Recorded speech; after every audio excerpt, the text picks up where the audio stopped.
I'm something of an urban creature. I get most excited by the energy of cities like Beirut, Hanoi, Bangkok, Toronto. My wife is very much the same. She's never been a great one for hiking or roughing it in a campground. But a few years ago, as we were turning 60, we decided to fly up to Alaska in mid-January at a time when the high daytime temperature, the day we checked, was minus 38 degrees.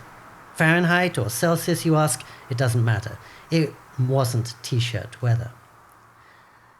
Coming from Japan, we were especially eager to see the Northern Lights, which are famously visible at that time of year around Fairbanks.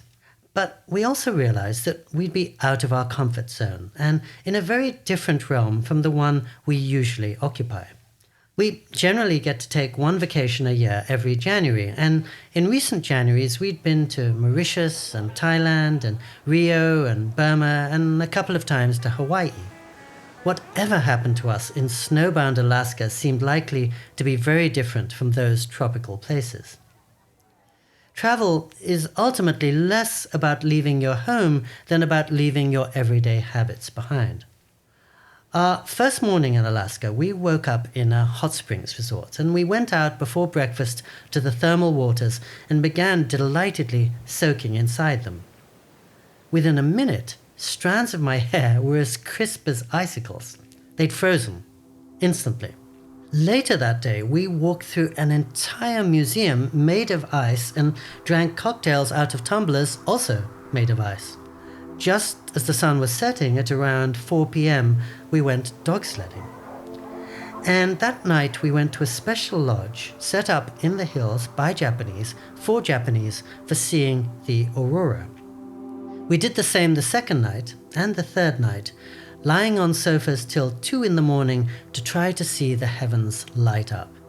We had no luck at all in those early nights.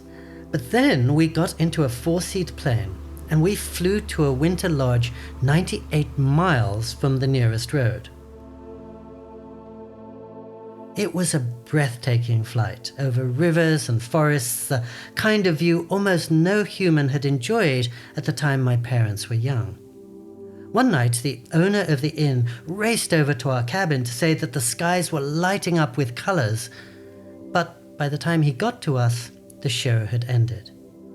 All in all, we spent 8 nights in Alaska, and we never got to see the Northern Lights, not once, but we hardly noticed.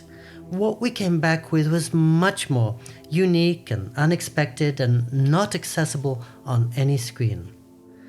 A life-changing trip often begins by changing all the conditions you know, even the conditions you love. Then you're in an ideal position to become somebody new.